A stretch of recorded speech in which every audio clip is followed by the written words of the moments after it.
ఇప్పుడు మత్స్యేంద్రాసనం. అసలు దీనికి మత్స్యేంద్రాసనం అని పేరు ఎందుకు వచ్చింది, దీని యొక్క కథ ఏంటి? మనందరికీ తెలుసు మత్స్యము అంటే చేప. అయితే దీని యొక్క కథ ఫస్ట్ నేను మీకు చెప్తాను.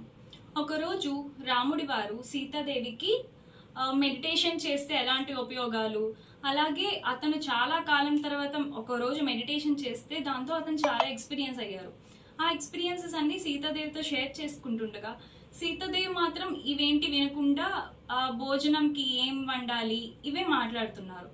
అయితే రాముడి వారు అడిగారు గట్టిగా, వింటున్నావా లేదా అని చెప్పింది, మెడిటేషన్ వల్ల యూజెస్ నేను చెప్తున్నాను వింటున్నావా, నా ఎక్స్పీరియన్సెస్ చెప్తున్నాను అని చెప్పి. కానీ ఇదేంటి వినట్లేదు. కానీ మళ్ళీ సీతాదేవి మళ్ళీ వినడం స్టార్ట్ చేశారు, రాముడు మళ్ళీ మొదటి నుంచి చెప్తున్నారు.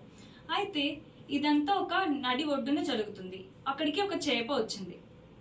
కానీ చేప రాముడి యొక్క మొదటి పదం నుంచి ఇప్పుడు ఏం చెప్తున్నారో అంతా వింటుంది. ఆ చేపకి ఉన్న విషయం ముఖ్య విషయం ఏంటి అంటే వినికిడి శక్తి. అంటే ఆ చేప అంత లీనంగా వింటుంది రాముడు ఏం చెప్తున్నారు అని. ఎప్పుడు తన జీవితంలో అలాంటి మంచి మాటలు కానీ వినలేదు. అప్పుడు రాముడు ఇదంతా గమనిస్తారు. సో ఆ మత్స్యాన్ని చూసి ఈ మత్స్యేంద్రాసనం అనేది వచ్చింది. ఇది దీని వెనుక ఉన్న స్టోరీ.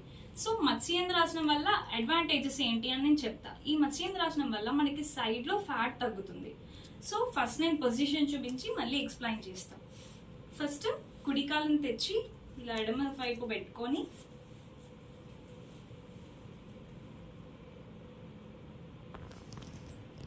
సో ఇదే పోజ్ని ఒకసారి సైడ్ నుంచి కూడా చూపిస్తాం.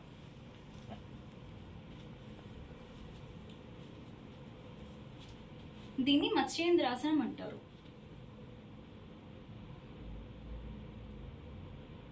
సో దీనివల్ల బాడీలో ఫ్లెక్సిబిలిటీ పెరుగుతుంది, అలాగే సైడ్ ఫ్యాట్ ఏమైనా ఉంటే కరుగుతుంది. అండ్ అలానే చాలా మందికి సైడ్ పెయిన్స్ కూడా వస్తుంటాయి. ఈ ఆసనం ప్రాక్టీస్ చేయడం వల్ల సైడ్ పెయిన్స్ కూడా తగ్గుతాయి.